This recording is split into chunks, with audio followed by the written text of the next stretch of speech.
Assalamualaikum warahmatullahi wabarakatuh.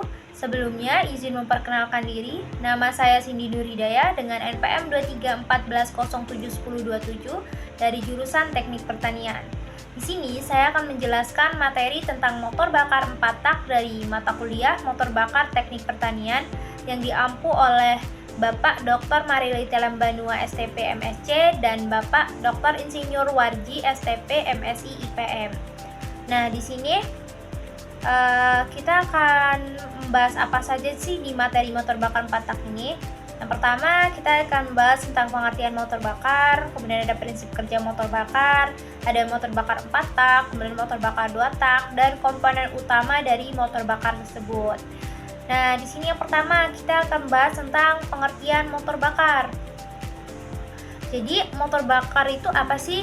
Nah, motor bakar itu adalah mesin yang mengubah energi kimia dari bahan bakar menjadi energi mekanik melalui proses pembakaran. Proses pembakaran ini menghasilkan panas yang kemudian digunakan untuk menggerakkan komponen mesin seperti piston sehingga menghasilkan gerakan putar. Selanjutnya di sini ada prinsip kerja motor bakar. Prinsip kerja motor bakar itu ada dua, yaitu ada mesin 4 langkah dan mesin 2 langkah. Di sini juga ada mesin wengkel, tetapi kita hanya membahas tentang mesin 4 langkah dan mesin 2 langkah. Nah, yang pertama kita akan membahas tentang prinsip kerja motor bakar 4 tak. Nah, prinsip kerja motor bakar 4 tak ini ada apa aja sih?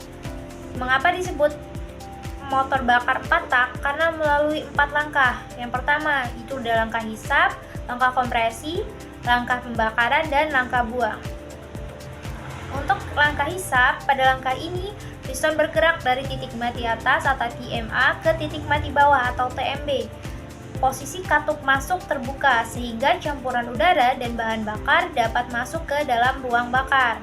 Selanjutnya ada langkah kompresi. Setelah langkah hisap, piston bergerak dari TMB atau titik mati bawah kembali ke titik mati atas. Pada saat ini, kedua katup baik katup masuk maupun katup buang, yaitu katup input maupun katup output. Nah, udara dan bahan bakar yang masuk dikompresi oleh piston sehingga menciptakan tekanan yang tinggi. Kemudian ada langkah pembakaran. Langkah pembakaran itu terjadi setelah langkah kompresi. Pada saat piston berada di puncak kompresi, busi akan menyala dan membakar campuran udara dan bahan bakar yang terkompresi tadi. Nah, proses pembakaran ini akan menghasilkan energi panas yang mendorong piston ke bawah. Yang selanjutnya yaitu langkah buang.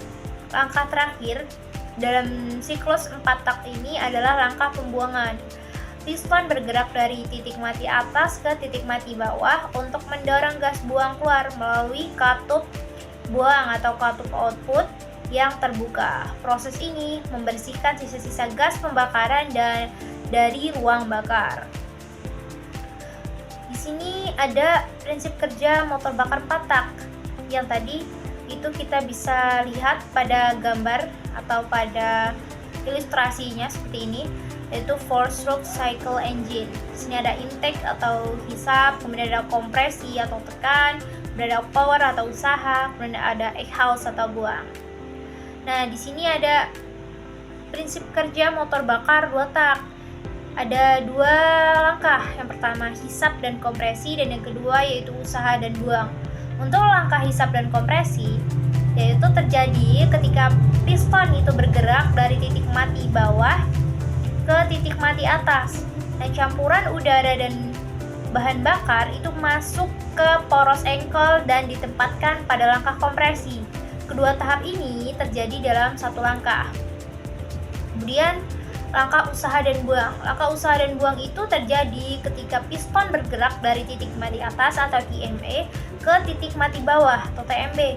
Nah, pembakaran ini terjadi akibat busi memantik campuran udara dan bahan bakar, dan hasil pembakaran langsung terbuang melalui katup outlet. Nah, kedua tahap ini juga terjadi dalam satu langkah. Nah, bisa kita lihat di prinsip kerja motor bakar 2 tak, ini ada upstroke dan downstroke. Kemudian di sini ada perbedaan motor bakar 4 tak dan 2 tak gitu. Setelah kita mengetahui prinsip kerja dari motor bakar 4 tak dan 2 tak, kita bisa mengetahui perbedaannya. Untuk motor bakar 2 tak itu hanya melalui 2 langkah pembakaran, yaitu langkah kompresi dan langkah pembakaran. Proses pembakaran itu terjadi setiap 2 langkah piston. Nah, sedangkan motor bakar 4 tak itu memiliki 4 langkah pembakaran, yaitu hisap, kompresi, pembakaran, dan buang. Proses pembakaran itu terjadi setiap 4 langkah piston.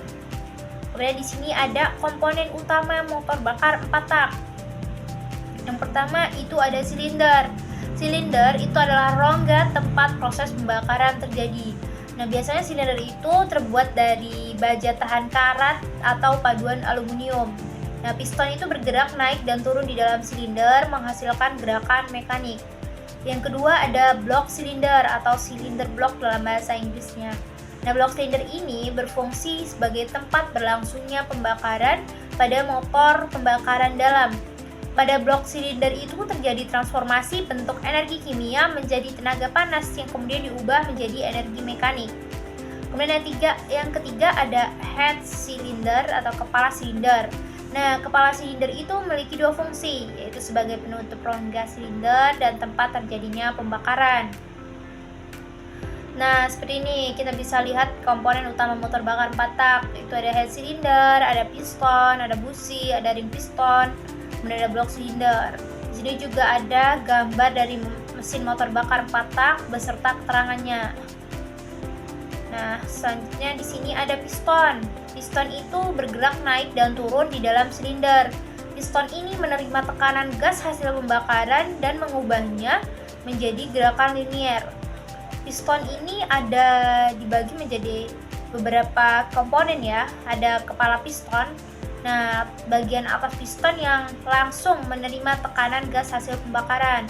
Kemudian ada mahkota piston. Nah, ini bagian tengah kepala piston yang berbentuk cembung atau cekung tergantung jenis mesin. Kemudian ada ring piston. Ini terdapat 2 jenis ring piston, yaitu ring kompresi dan ring oli. Nah, ring kompresi ini berfungsi untuk apa? Untuk mencegah kebocoran gas hasil pembakaran ke ruang engkol. Kemudian di sini ada ring oli. Ring oli itu berfungsi untuk mengikis oli yang menempel pada dinding silinder dan menyalurkannya ke bagian bawah piston. Kemudian selanjutnya ada baju piston atau piston skirt. Nah, bagian bawah piston yang berbentuk silinder berfungsi untuk membimbing gerakan piston di dalam silinder. Kemudian ada pin piston. Pen yang menghubungkan piston dengan batang penghubung atau connecting rod. Kemudian ada lubang pin piston, lubang yang terdapat pada piston yang berfungsi untuk tempat pin piston. Kemudian ada karburator atau injektor. Nah, komponen ini berfungsi untuk mencampur bahan bakar dengan udara sebelum masuk ke ruang bakar untuk pembakaran. Di sini ada sistem bahan bakar. Nah, ini meliputi tangki bahan bakar, pompa bahan bakar, filter bahan bakar, dan saluran bahan bakar yang membawa bahan bakar ke mesin. Kemudian ada sistem pendingin. Sistem ini berfungsi untuk mendinginkan mesin dan mencegah dari kelebihan panas. Biasanya terdiri dari radiator, kipas, dan cairan pendingin. Kemudian ada sistem pelumasan. Ini berfungsi untuk melumasi bagian-bagian mesin agar gesekan antar komponen dapat dikurangi. Kemudian ada sistem pengapian atau ignition system, atau di sini terdapat busi yang berfungsi untuk membakar campuran udara dan bahan bakar pada ruang bakar di waktu yang tepat. Kemudian di sini ada sistem exhaust atau sistem pelepasan gas buang, berfungsi untuk membuang gas hasil pembakaran ke lingkungan. Setelah kita membahas seperti pengertian, kemudian ada prinsip kerja motor bakar, kemudian ada motor bakar 4 tak, kemudian ada motor bakar 2 tak, kemudian ada perbedaan dari mesin bakar 4 tak dan 2 tak. Selanjutnya kita akan membahas tentang kelebihan motor bakar 4 tak. Gitu, mengapa motor bakar 4 tak ini memiliki kelebihan yang membuatnya populer gitu ya. Di sini ada yang pertama itu efisiensi bahan bakar. Nah, mesin 4 tak ini lebih hemat bahan bakar karena proses pembakaran yang lebih efisien. Kemudian di sini ada torsi pada putaran rendah. Jadi motor 4 tak itu lebih bertenaga pada putaran rendah, cocok untuk berkendara di kota. Kemudian ramah lingkungan. Nah, mesin 4 tak ini menghasilkan emisi yang lebih rendah karena pembakaran yang lebih bersih. Kemudian torsi stabil. Motor 4 tak ini memiliki torsi yang lebih stabil, membuat berkendara lebih nyaman. Kemudian perawatan mudah. Mesin 4 tak itu lebih mudah dirawat karena tidak memerlukan campuran minyak dan bahan bakar. Nah, setelah kita membahas tentang motor bakar 4 tak, kita sudah belajar tentang pengertian motor bakar, kemudian ada prinsip kerja dari motor bakar 4 tak itu apa aja, kemudian ada perbedaan antara motor bakar 4 tak dan motor bakar 2 tak. Kemudian kita juga sudah mengetahui komponen utama dari motor bakar 4 tak. Baiklah, cukup sekian dari presentasi materi motor bakar 4 tak ini. Sekian dan terima kasih. Assalamualaikum warahmatullahi wabarakatuh. Sebelumnya izin memperkenalkan diri. Nama saya Cindy Nur Hidayah dengan NPM 2314071027 dari jurusan Teknik Pertanian. Di sini saya akan memaparkan tentang materi motor bakar 2 tak dari mata kuliah Motor Bakar Teknik Pertanian yang diampu oleh Bapak Dr. Marelita Lambanua STP MSc dan Bapak Dr. Insinyur Warji STP MSI IPM. Nah, di sini saya akan memaparkan tentang materi motor bakar 2 tak. Di sini ada daftar isi.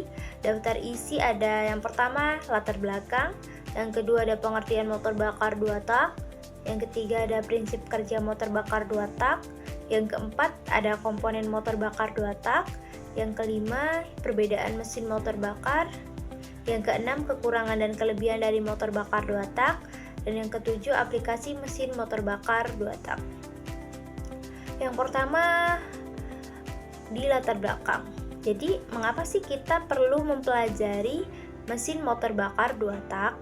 Nah, di sini meskipun motor 2 tak ini semakin jarang ditemui, memahami prinsip kerjanya tetap penting dalam dunia otomotif. Ada beberapa alasan mengapa mempelajari motor bakar 2 tak itu tetap relevan. Yang pertama, evolusi teknologi otomotif. Nah, ini membantu memahami perkembangan mesin pembakaran dalam periode waktu. Terus yang kedua, yaitu prinsip kerja yang unik. Nah, proses pembakaran, pembuangan, dan pengisian itu terjadi dalam waktu singkat di dalam motor bakar 2 tak. Terus yang ketiga ada keunggulan dan kelemahan. Nah, dalam kita mengetahui keunggulan dan kelemahan dari motor bakar 2 tak ini dapat membantu kita untuk memilih mesin yang tepat untuk aplikasi tertentu. Kemudian yang keempat ada aplikasi di berbagai bidang. Nah, mesin ini digunakan di peralatan mesin, olahraga, motor, dan industri. Dengan kita mengetahui mesin motor 2 tak ini, kita dapat mengetahui aplikasi di berbagai bidang. Terus yang kelima yaitu ada dasar pemahaman untuk modifikasi. Nah, ini membantu kita untuk memodifikasi dan memperbaiki mesin ini. Nah, kita masuk ke pengertian motor bakar 2 tak. Jadi, apa sih motor bakar 2 tak itu? Motor bakar 2 tak adalah jenis mesin pembakaran dalam yang menyelesaikan siklus pembakaran dalam 2 langkah piston. Nah, berbeda dengan motor bakar 4 tak yang menyelesaikan siklus pembakaran dalam 4 langkah piston, motor bakar 2 tak menggabungkan beberapa langkah dalam satu gerakan piston.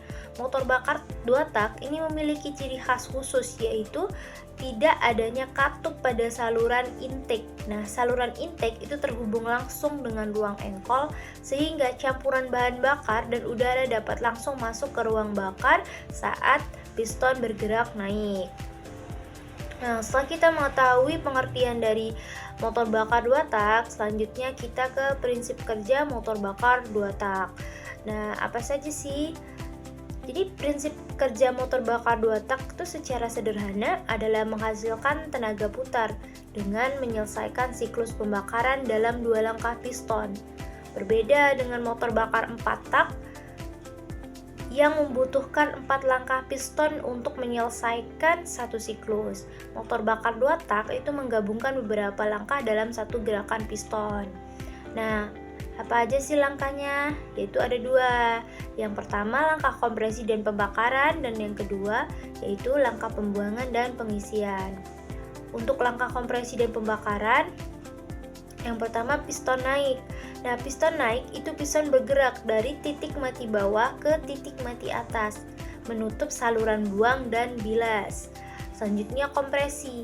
Campuran bahan bakar dan udara itu terkompresi.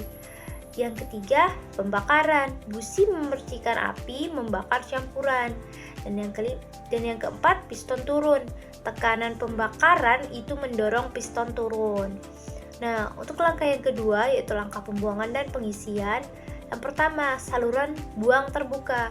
Nah, saat piston bergerak turun, tekanan di ruang bakar itu meningkat dan membuka saluran buang gas buang keluar dari ruang bakar.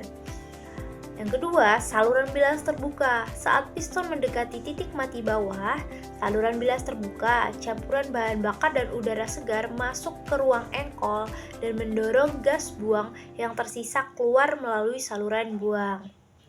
Kemudian yang ketiga yaitu piston bergerak naik. Piston bergerak naik kembali menutup saluran bilas dan saluran buang. Campuran bahan bakar dan udara segar yang tersisa di ruang engkol terdorong masuk ke ruang bakar. Nah, seperti yang kita lihat di gambar di sini ada ilustrasi dari prinsip kerja motor bakar 2 tak. Di sini ada isap dan kompresi, kemudian ada pembakaran dan pembuangan seperti yang bisa kita lihat di ilustrasi mesin 2 langkah. Selanjutnya kita akan membahas tentang komponen motor bakar 2 tak. Jadi di dalam mesin motor 2 tak itu komponennya terdiri dari apa saja sih gitu. Nah, motor bakar 2 tak itu dikenal karena tenaganya yang besar dan responsif. Jadi ada beberapa komponen utamanya. Yang pertama itu ada head cylinder. Nah, fungsinya untuk apa? Yaitu menutup silinder dan menjadi tempat pembakaran. Yang kedua ada crankcase. Nah, crankcase ini apa fungsinya? Yaitu rumah bagi piston, poros engkol dan komponen lainnya. Kemudian ada piston. Piston ini fungsinya untuk apa? Dia bergerak naik turun di silinder. Nah, itu berperan dalam pembakaran dan pengeluaran gas buang. Selanjutnya ada poros engkol. Nah, apa sih fungsi dari poros engkol ini? Poros engkol itu berfungsi untuk menghubungkan gerakan piston dengan roda gigi dan roda kendaraan. Kemudian di sini ada connecting rod. Nah, itu fungsinya untuk apa? Untuk menghubungkan piston dengan poros engkol. Kemudian di sini ada transfer port. Nah, saluran masuk dan keluar gas. Kemudian ada exhaust port. Nah, ini pintu keluar gas buang. Kemudian ada karburator. Nah, karburator ini fungsinya untuk apa? Itu untuk mencampur bahan bakar dengan udara. Kemudian di sini ada knalpot. Knalpot itu berfungsi untuk mengalirkan gas buang dan meredam suara mesin. Kemudian ada sistem pelumasan. Di sini berfungsi untuk melumasi komponen yang bergerak dengan mencampurkan oli ke bahan bakar. Seperti itu. Di sini kita bisa lihat ada 3 yang kita ambil sampel. Di sini ada head cylinder, kemudian ada piston, kemudian ada poros engkol. Di sini ada ilustrasi dari ketiga komponen tersebut. Nah, selanjutnya kita akan membahas tentang perbedaan mesin motor 2 tak dan 4 tak. Jadi apa aja sih yang membedakan antara mesin motor 2 tak dan mesin motor 4 tak? Nah, yang pertama itu ada langkah kerja dan siklus pembakaran. Jadi perbedaannya itu yang pertama di langkah kerja dan siklus pembakaran. Untuk mesin 2 tak itu bekerja dengan 2 langkah piston dalam satu siklus pembakaran, yaitu langkah hisap dan langkah buang kompresi pembakaran. Nah, proses ini terjadi dalam satu putaran poros engkol pada mesin 2 tak. Nah, saluran masuk dan buang itu terletak pada dinding silinder, berada di sekitar titik mati bawah. Nah, sedangkan mesin 4 tak itu memiliki 4 langkah piston dalam satu siklus pembakaran. Langkah hisap, langkah kompresi, langkah usaha atau pembakaran, dan langkah buang. Proses ini membutuhkan 2 putaran poros engkol mesin 4 tak menggunakan katup hisap dan buang yang terletak di kepala silinder untuk mengatur aliran udara dan gas buang. Oke, yang pertama tadi adalah langkah kerja dan siklus pembakaran. Nah, yang kedua yaitu ada komponen mesin. Jadi yang membedakan antara mesin 2 tak dan mesin 4 tak yaitu di komponen mesinnya. Untuk mesin 2 tak itu memiliki desain yang lebih sederhana dibandingkan dengan mesin motor 4 tak. Nah, mesin 2 tak itu tidak memiliki katup hisap dan buang sehingga komponennya lebih sedikit. Namun, mesin 2 tak ini menggunakan oli samping yang dicampur dengan bahan bakar untuk pelumasan.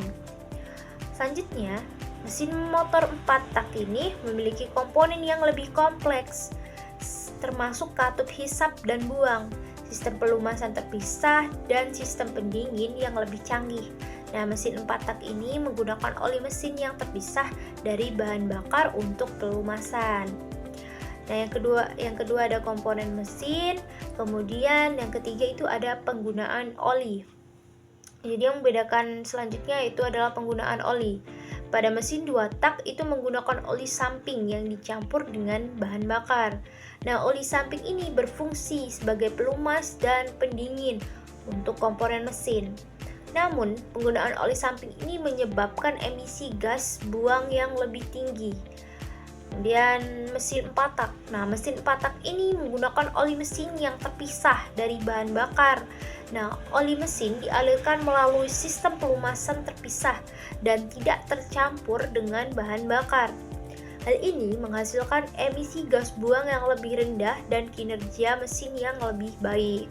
Nah, itulah perbedaan mesin motor bakar 2 tak dan 4 tak. Yang pertama ada di langkah kerja dan siklus pembakaran, yang kedua ada di komponen mesin, dan yang ketiga ada di penggunaan oli.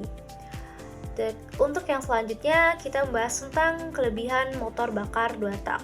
Nah, apa aja sih kelebihan dari motor bakar 2 tak ini?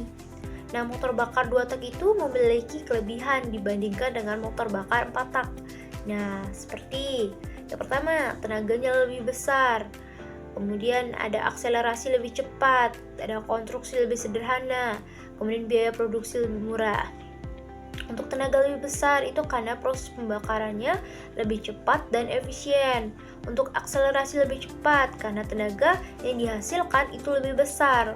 Kemudian untuk konstruksi lebih sederhana itu karena tidak memiliki katup hisap dan katup buang. Untuk biaya produksi lebih murah itu karena konstruksinya yang lebih sederhana. Nah, motor bakar 2 tak ini juga memiliki kekurangan gitu. Nah, apa saja sih kekurangan dari motor bakar 2 tak ini? Yang pertama, konsumsi bahan bakar lebih tinggi.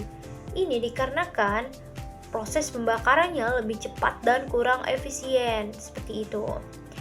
Nah, yang kedua ada emisi gas buang lebih tinggi. Ini karena penggunaan oli samping yang terbakar bersama bahan bakar. Kemudian ada usia pakai komponen lebih singkat karena pelumasan yang kurang optimal. Kemudian di sini ada perawatan lebih rumit karena membutuhkan penyesuaian campuran oli samping dan bahan bakar yang tepat. Kemudian di sini suaranya lebih keras dan kasar karena proses pembakarannya yang lebih cepat dan kurang halus. Seperti itu. Kemudian di sini ada aplikasi mesin motor bakar 2 tak gitu. Jadi kita harus mengetahui aplikasi mesin motor 2 tak ini digunakan dalam apa saja. Nah, di sini beberapa aplikasi motor 2 tak. Di sini ada sepeda motor.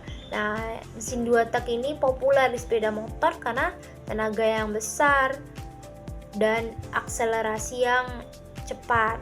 Nah, contohnya dari motor ini, motor 2 tak itu yang terkenal di Indonesia itu ada Yamaha RX King. Kemudian ada Suzuki Satria Gen 1 dan 2 dan Kawasaki Ninja RR. Kemudian selain motor, di sini juga ada perahu motor, kemudian ada mesin pemotong rumput, mesin gergaji, kemudian mesin pompa air. Nah, sekian dari pemaparan materi mesin motor bakar 2 tak. Sekian dan terima kasih. Wassalamualaikum warahmatullahi wabarakatuh. Assalamualaikum warahmatullahi wabarakatuh. Sebelumnya izin memperkenalkan diri, nama saya Cindy Nuridaya dengan NPM 2314071027 dari jurusan Teknik Pertanian. Di sini saya akan memaparkan materi tentang motor 4 tak diesel dari mata kuliah Motor Bakar Teknik Pertanian yang diampu oleh Bapak Dr. Marelita Lambanua STP MSc dan Bapak Dr. Insinyur Warji STP MSI IPM. Nah, di materi kali ini kita akan membahas apa saja. Yang pertama yaitu pengertian motor 4 tak diesel. Yang kedua ada cara kerja motor 4 tak diesel.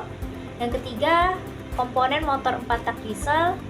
Yang keempat yaitu cara kerja sistem injeksi atau injektor bahan bakar motor 4 tak diesel. Nah, untuk yang pertama, jadi gini, mengapa kita perlu mempelajari atau mengetahui mesin 4 tak diesel ini? Nah, di sini jadi kita apa sih yang mendasarinya? Nah, jadi mesin diesel itu merupakan jantung berbagai peralatan berat dan kendaraan, dari truk hingga kapal. Nah, efisiensi bahan bakar yang tinggi, kemudian torsi besar, dan daya tahan luar biasa itu menjadikannya pilihan ideal untuk berbagai aplikasi. Nah, memahami cara kerja, kemudian perawatan, dan troubleshooting mesin diesel itu sangat penting untuk berbagai sektor seperti otomotif, perkapalan, dan industri berat. Nah, pengetahuan ini itu membuka peluang karir yang menjanjikan dan membekali kita untuk mengatasi tantangan teknis di bidang ini. Dengan mempelajari mesin diesel, itu kita dapat berkontribusi dalam kemajuan teknologi dan industri di berbagai bidang. Oke, untuk pembahasan yang pertama yaitu pengertian mesin diesel. Jadi, apa sih mesin diesel itu? Nah, mesin diesel itu adalah mesin pembakaran dalam yang menggunakan panas kompresi untuk menyalakan bahan bakar. Jadi, mesin ini itu bekerja dengan cara memampatkan udara dalam ruang bakar atau silinder, nah sehingga menghasilkan panas dan tekanan yang tinggi. Kemudian bahan bakar itu disemprotkan ke dalam silinder untuk terjadi pembakaran. Nah, mesin diesel 4 tak ini adalah mesin pembakaran dalam yang menggunakan siklus 4 langkah untuk mengubah energi kimia dari bahan bakar menjadi energi mekanik. Selanjutnya di sini ada cara kerja motor 4 tak diesel. Jadi apa aja sih cara kerja motor 4 tak diesel ini gitu. Nah, mesin 4 tak diesel itu bekerja dengan mengubah energi kimia dari bahan bakar menjadi energi mekanik melalui 4 langkah siklus. Nah, langkah yang pertama yaitu langkah hisap. Nah, piston itu bergerak turun, menciptakan ruang hampa di dalam silinder. Nah, udara segar dihisap masuk melalui katup hisap. Yang kedua, yaitu langkah kompresi. Langkah kompresi itu terjadi ketika katup hisap tertutup, kemudian piston bergerak naik, menekan udara dalam silinder hingga mencapai tekanan dan suhu yang sangat tinggi. Kemudian yang ketiga yaitu langkah pembakaran. Nah, bahan bakar diesel itu disemprotkan ke dalam ruang bakar yang panas dan terkompresi. Nah, pembakaran itu terjadi karena panas yang dihasilkan oleh kompresi udara, bukan oleh busi, seperti yang terjadi pada mesin bensin atau mesin bensin itu contohnya mesin motor bakar 4 tak, motor bakar 2 tak, itu kan menggunakan busi. Nah, sedangkan mesin 4 tak diesel ini menggunakan sistem injeksi. Seperti itu. Kemudian langkah yang keempat yaitu langkah buang. Nah, langkah buang ini terjadi ketika piston bergerak turun, mendorong gas buang keluar melalui katup buang. Nah, siklus ini tuh terjadi secara berulang, seperti itu. Nah, ini yang bisa kita lihat. Jadi, proses pembakaran pada mesin 4 tak itu menghasilkan daya ekspansi yang menggerakkan piston.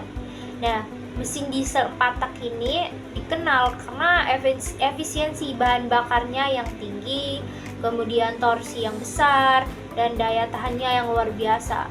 Jadi mesin ini tuh banyak digunakan untuk berbagai aplikasi seperti truk, bus, kapal, generator listrik, dan peralatan berat. Ini di sini yang bisa kita lihat pada gambar, yaitu di sini ada langkah hisap. Kemudian di sini ada langkah kompresi, langkah kerja, dan langkah buang. Seperti yang bisa kita lihat pada gambar. Nah, di sini ada gambar dari diesel engine. Nah, di sini ada bagian-bagiannya. Seperti itu. Nah, untuk selanjutnya yaitu komponen motor 4 tak diesel. Jadi motor 4 tak diesel itu memiliki beberapa komponen utama yang bekerja bersama-sama untuk mengubah energi kimia dari bahan bakar menjadi energi mekanik. Jadi ini adalah beberapa komponen utamanya. Yang pertama yaitu silinder dan piston. Jadi silinder itu adalah ruang tempat piston bergerak naik turun. Jadi piston itu terhubung ke poros engkol melalui batang penghubung, dan gerakan piston ini menghasilkan putaran poros engkol. Kemudian yang kedua yaitu katup hisap dan buang. Jadi katup hisap itu membuka dan menutup, jadi memungkinkan udara segar masuk ke silinder selama langkah hisap. Yang katup buang itu membuka dan menutup untuk membuang gas buang dari silinder selama langkah buang. Selanjutnya yaitu sistem bahan bakar. Jadi sistem bahan bakar pada motor 4 tak diesel ini yaitu sistem bahan bakarnya itu terdiri dari tangki bahan bakar, pompa bahan bakar, filter bahan bakar, dan injektor. Nah, jadi pompa bahan bakar itu mengirimkan bahan bakar ke injektor yang menyemprotkan bahan bakar ke dalam ruang bakar pada waktu yang tepat. Kemudian yang keempat yaitu sistem pendingin. Jadi sistem pendingin itu menjaga suhu mesin agar tetap stabil. Jadi sistem ini biasanya menggunakan air atau cairan pendingin untuk menyerap panas dari mesin dan kemudian melepaskannya ke udara. Kemudian yang kelima yaitu sistem pelumasan. Nah, sistem pelumasan itu menyediakan pelumas untuk mengurangi gesekan antara komponen yang bergerak seperti piston, batang penghubung, dan poros engkol. Jadi pelumas itu juga membantu untuk membersihkan kotoran dan mencegah keausan pada komponen. Yang keenam yaitu sistem pengapian. Jadi mesin diesel itu tidak menggunakan busi ya, seperti pada mesin motor bakar 4 tak atau mesin motor bakar 2 tak. Jadi itu pembakaran pada mesin motor 4 tak diesel itu, pembakarannya itu terjadi karena panas yang dihasilkan dari kompresi udara. Kemudian di sini yang ketujuh ada sistem kelistrikan. Jadi sistem kelistrikan itu menyediakan tenaga untuk komponen seperti starter, alternator, dan sensor. Kemudian yang kedelapan yaitu sistem buang. Sistem buang ini mengarahkan gas buang dari mesin atmosfer. Nah, sistem ini itu biasanya dilengkapi dengan filter untuk mengurangi polusi udara. Jadi selain komponen utama tersebut, motor 4 tak diesel itu juga memiliki komponen tambahan seperti turbocharger. Nah, apa sih fungsi dari turbocharger ini? Jadi fungsinya yaitu untuk meningkatkan efisiensi mesin dengan memanfaatkan gas buang untuk memutar turbin yang memaksa udara masuk ke silinder dengan tekanan yang lebih tinggi. Kemudian yang kedua ada intercooler. Jadi intercooler itu fungsinya untuk apa? Fungsinya yaitu untuk mendinginkan udara yang dikompresi oleh turbocharger untuk meningkatkan padatan udara dan meningkatkan efisiensi pembakaran. Kemudian ada sistem EGR atau exhaust gas recirculation. Jadi itu fungsinya untuk apa? Jadi fungsinya yaitu untuk mengurangi emisi NOx dengan mengembalikan sebagian gas buang ke ruang bakar. Nah, untuk selanjutnya yaitu kita akan membahas bagaimana cara kerja sistem injeksi bahan bakar pada mesin diesel 4 tak. Jadi pada mesin 4 tak diesel itu menggunakan sistem injeksi. Jadi sistem injeksi bahan bakar pada mesin 4 tak itu bertanggung jawab untuk mengirimkan bahan bakar diesel ke ruang bakar pada waktu yang tepat dan dengan tekanan yang sesuai untuk pembakaran yang optimal. Jadi langkah-langkah umum dalam cara kerja sistem injeksi bahan bakar itu yang pertama, pompa bahan bakar itu bertugas untuk menarik bahan bakar dari tangki dan meningkatkan tekanan bahan bakar hingga mencapai tekanan yang diperlukan untuk injeksi ke ruang bakar. Nah, pompa bahan bakar pada mesin diesel itu umumnya menggunakan pompa injeksi mekanis atau pompa injeksi elektronik. Nah, yang kedua yaitu filter bahan bakar. Sebelum mencapai pompa injeksi, bahan bakar itu melewati filter bahan bakar untuk menyaring kotoran dan partikel yang dapat merusak komponen injeksi. Kemudian yang ketiga ada injektor. Nah, injektor itu adalah komponen yang bertanggung jawab untuk menyemprotkan bahan bakar ke dalam ruang bakar pada waktu yang tepat. Jadi injektor pada mesin diesel modern itu biasanya menggunakan sistem elektronik untuk mengontrol waktu dan jumlah bahan bakar yang disemprotkan. Kemudian yang keempat yaitu ada pengaturan waktu injeksi. Nah, waktu injeksi itu sangat penting dalam mesin diesel. Jadi bahan bakar harus disemprotkan ke dalam ruang bakar pada saat piston berada di posisi yang tepat. Jadi untuk memastikan pembakaran yang efisien. Waktu injeksi itu diatur oleh sistem kontrol elektronik tadi atau mekanis pada sistem diesel, pada mesin diesel seperti itu. Kemudian yang kelima ada tekanan injeksi. Jadi tekanan injeksi itu juga sangat penting untuk pembakaran yang efisien. Tekanan tinggi itu diperlukan untuk memastikan bahan bakar teratomisasi dengan baik sehingga dapat terbakar dengan cepat dan sempurna. Nah, tekanan injeksi itu biasanya berkisar antara 1000 hingga 2000 bar. Sistem injeksi bahan bakar pada mesin 4 tak itu terus berkembang untuk meningkatkan efisiensi, mengurangi emisi, juga untuk meningkatkan kinerja mesin.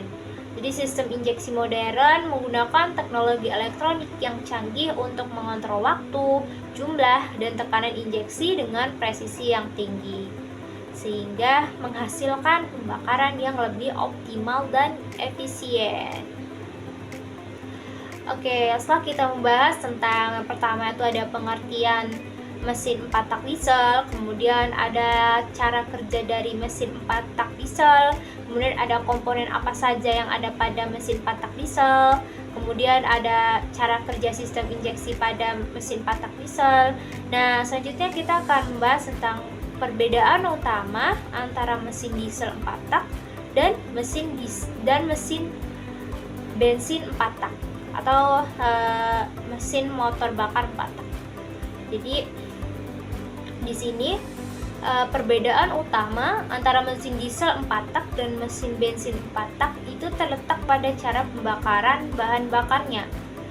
Nah, untuk mesin bensin itu menggunakan busi untuk memicu pembakaran campuran bahan bakar dan udara yang telah tercampur sebelumnya. Sedangkan mesin diesel itu mengandalkan kompresi udara untuk mencapai suhu dan tekanan yang cukup tinggi untuk membakar bahan bakar diesel yang disemprotkan ke dalam ruang bakar. Nah, jadi apa saja sih perbedaan mendasarnya? Yang pertama itu ada sistem pengapian. Jadi mesin bensin itu menggunakan busi untuk memicu pembakaran. Nah, sedangkan mesin diesel itu tidak memerlukan busi karena pembakarannya itu terjadi akibat panas yang dihasilkan dari kompresi udara. Di sini ada gambar yaitu cara kerja injektor nozzle saat akhir penginjeksian. Seperti ini kita bisa lihat. Kemudian di sini ada yang kedua yaitu bahan bakar. Nah, mesin bensin itu menggunakan bensin sebagai bahan bakarnya seperti Pertamax, Pertalite. Nah, sedangkan mesin diesel itu menggunakan solar. Kemudian efisiensi bahan bakar. Jadi mesin diesel itu umumnya lebih efisien dalam penggunaan bahan bakarnya daripada mesin bensin. Kemudian torsi.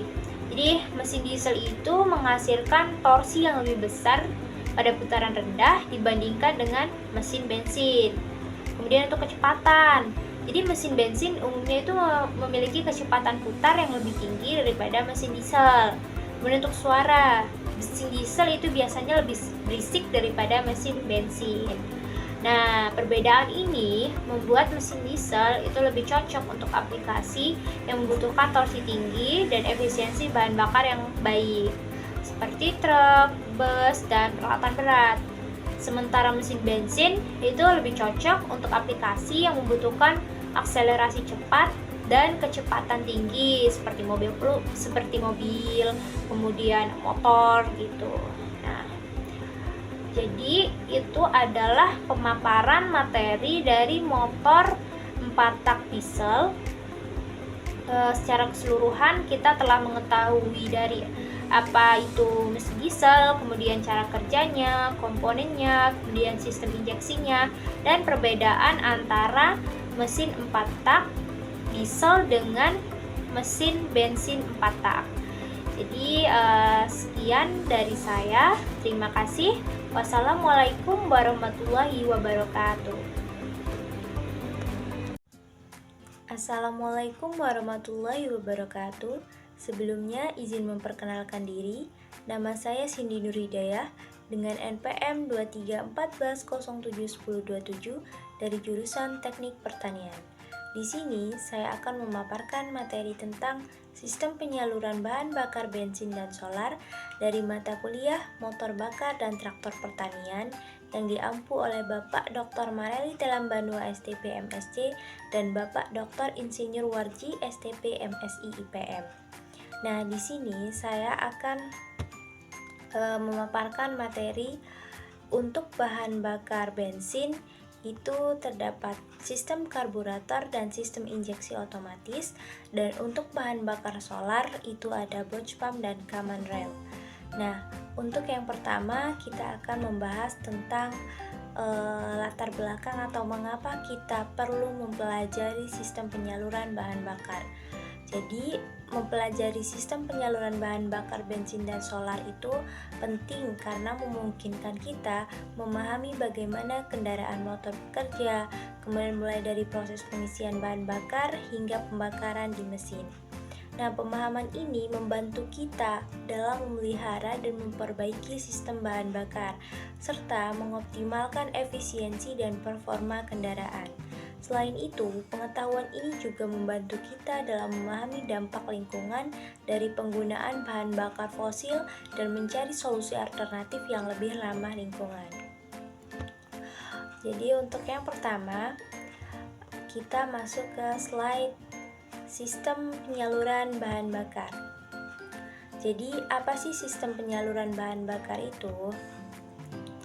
Sistem penyaluran bahan bakar adalah serangkaian komponen yang bekerja bersama untuk mengirimkan bahan bakar dari tangki bahan bakar ke mesin kendaraan.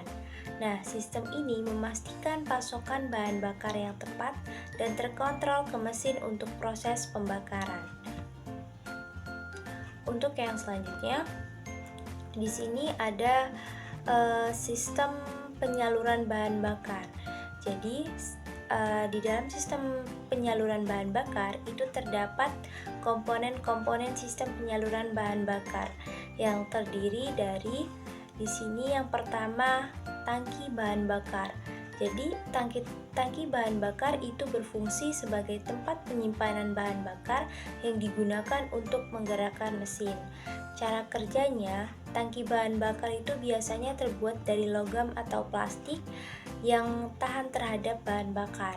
Nah, tangki ini memiliki lubang pengisian untuk memasukkan bahan bakar dan lubang ventilasi untuk melepaskan tekanan udara di dalamnya. Jadi, tangki bahan bakar yang utuh dan bersih itu juga sangat penting untuk mencegah kebocoran bahan bakar dan memastikan pasokan bahan bakar yang konsisten. Kemudian yang kedua ada pompa bahan bakar. Fungsinya yaitu untuk memompa bahan bakar dari tangki ke mesin. Cara kerjanya, pompa bahan bakar itu biasanya merupakan pompa elektrik yang diaktifkan oleh sistem kelistrikan mobil. Pompa ini menciptakan tekanan yang diperlukan untuk mendorong bahan bakar melalui saluran bahan bakar menuju mesin. Pompa bahan bakar yang berfungsi dengan baik itu memastikan pasokan bahan bakar yang cukup dan terkontrol ke mesin. Kemudian yang ketiga yaitu filter bahan bakar. Fungsinya buat apa? Fungsinya yaitu untuk menyaring kotoran dan partikel dari bahan bakar sebelum mencapai mesin. Cara kerjanya, jadi filter bahan bakar itu biasanya terbuat dari poros yang mampu menahan kotoran dan partikel. Kemudian filter ini itu terletak di jalur bahan bakar antara tangki dan mesin. Kemudian di sini ada saluran bahan bakar. Jadi yang keempat yaitu saluran bahan bakar. Fungsinya untuk apa? Pipa yang menghubungkan berbagai komponen seperti sistem penyaluran bahan bakar, seperti tangki, pompa, filter, dan injektor. Jadi dia berfungsi sebagai pipa yang menghubungkan komponen sistem penyaluran bahan bakar. Nah, cara kerjanya bagaimana? Jadi saluran bahan bakar itu biasanya terbuat dari bahan bakar yang tahan terhadap bahan bakar dan tekanan. Saluran ini juga dirancang untuk mengalirkan bahan bakar dengan lancar dan efisien. Kemudian yang kelima ada injektor bahan bakar mesin bensin atau pompa injeksi untuk mesin diesel. Jadi fungsinya untuk apa? Untuk menyemprotkan bahan bakar ke ruang bakar mesin dalam bentuk kabut halus. Cara kerjanya untuk injektor bahan bakar untuk mesin bensin, itu injektor itu terdiri dari katup elektromagnetik yang membuka dan menutup untuk menyemprotkan bahan bakar ke ruang bakar pada waktu yang tepat. Kemudian untuk pompa injeksi mesin diesel, itu adalah pompa yang tekanan tinggi dan mengirimkan bahan bakar ke injektor, kemudian menyemprotkannya ke ruang bakar. Nah, untuk yang selanjutnya yaitu ada regulator tekanan bahan bakar. Nah, regulator tekanan bahan bakar itu fungsinya untuk apa? Fungsinya yaitu untuk mengatur tekanan bahan bakar yang masuk ke mesin. Cara kerjanya, jadi regulator tekanan itu atau regulator tekanan bahan bakar itu menggunakan diafragma dan pegas untuk menjaga tekanan bahan bakar tetap konstan, terlepas dari perubahan tekanan di tangki bahan bakar. Nah, untuk yang ketujuh yaitu ada katup kontrol bahan bakar. Fungsinya untuk apa? Fungsinya yaitu untuk mengatur jumlah bahan bakar yang mengalir ke mesin. Cara kerjanya, jadi katup kontrol bahan bakar itu biasanya merupakan katup elektromagnetik yang diaktifkan oleh sistem kelistrikan mobil. Dan katup ini membuka dan menutup untuk mengatur jumlah bahan bakar yang masuk ke mesin. Untuk yang selanjutnya yaitu kita masuk ke sistem penyaluran bahan bakar bensin. Jadi sistem penyaluran bahan bakar bensin ini terdiri dari dua sistem. Yang pertama sistem karburator dan yang kedua sistem injeksi otomatis. Untuk yang pertama kita akan membahas tentang sistem karburator. Jadi apa sih sistem karburator itu?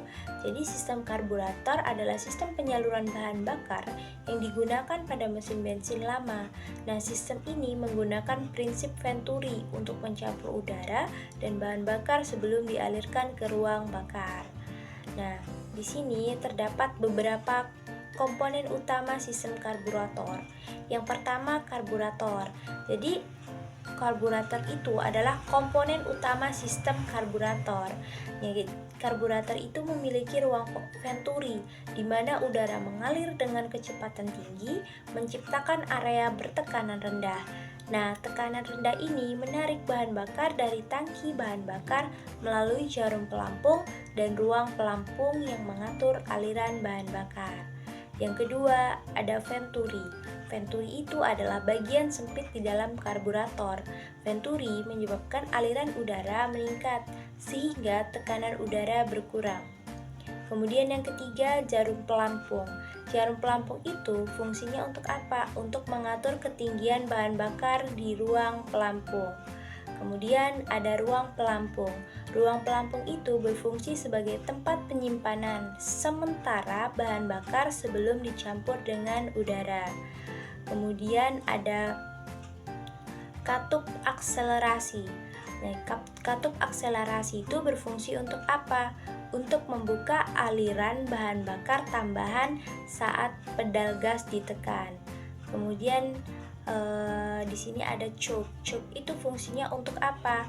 Untuk membatasi aliran udara untuk meningkatkan konsentrasi bahan bakar saat mesin dingin. Nah, di sini setelah kita membahas tentang komponen utama dari sistem karburator yang terdiri dari 6 komponen, di sini saya buat 6 komponen. Nah, selanjutnya ada cara kerja sistem karburator. Jadi, apa aja sih cara kerja dari sistem karburator ini? Yang pertama, yaitu udara masuk ke karburator melalui Venturi. Udara masuk melalui saluran udara ke karburator dan melewati Venturi. Venturi itu adalah bagian sempit di dalam karburator yang dirancang untuk mempercepat aliran udara. Kemudian yang kedua, kecepatan udara yang tinggi di Venturi itu menciptakan area bertekanan rendah. Ketika udara mengalir melalui Venturi yang sempit, kecepatannya meningkat. Menurut prinsip Bernoulli, peningkatan kecepatan aliran udara itu menyebabkan penurunan tekanan udara. Kemudian yang ketiga, tekanan rendah ini menarik bahan bakar dari tangki bahan bakar melalui jarum pelampung dan ruang pelampung. Tekanan rendah di Venturi itu menarik bahan bakar dari tangki bahan bakar melalui saluran yang terhubung ke ruang pelampung. Nah, jarum pelampung dan ruang pelampung mengatur jumlah bahan bakar yang keluar dari tangki, memastikan pasokan bahan bakar yang stabil.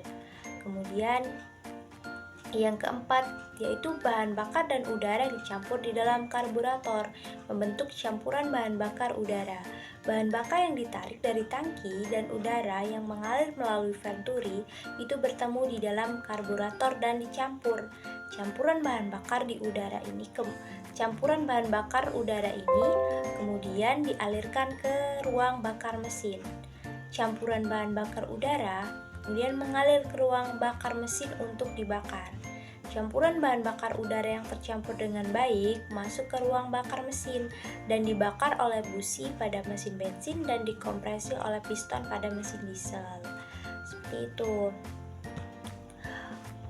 Itulah untuk cara kerja sistem karburator. Di sini terdapat gambar dari karburator itu. Kemudian di sini kita akan membahas tentang kelebihan sistem karburator.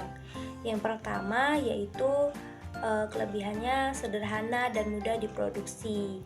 Kemudian di sini yang kedua yaitu relatif mudah untuk diperbaiki. Kemudian yang ketiga itu dapat diandalkan dalam kondisi tertentu.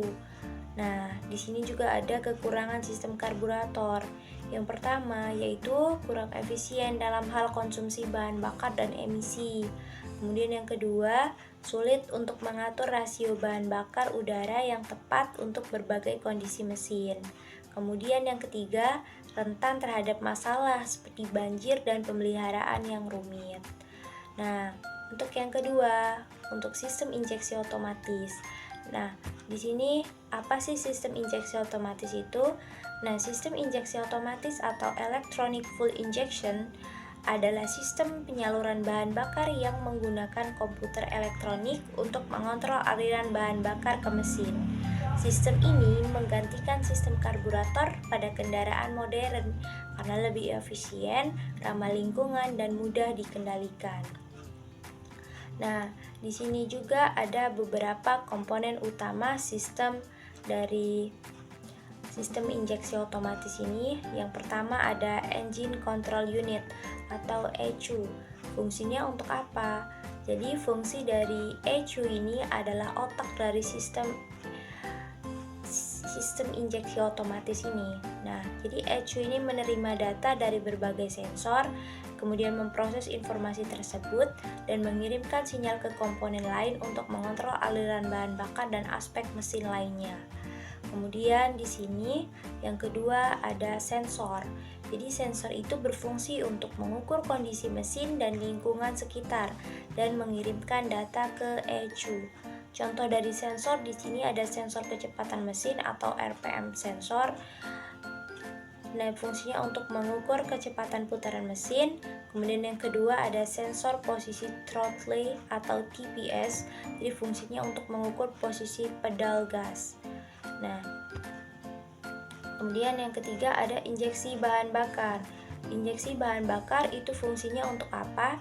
Fungsinya yaitu untuk menyemprotkan bahan bakar ke ruang bakar dalam bentuk kabut halus yang dikontrol oleh ECU. Nah, di sini jenis injektor itu ada dua. Ada injektor tunggal, yaitu memiliki satu injektor untuk semua silinder. Kemudian ada injektor multiport, yaitu mempunyai injektor terpisah untuk setiap silinder. Nah, untuk yang selanjutnya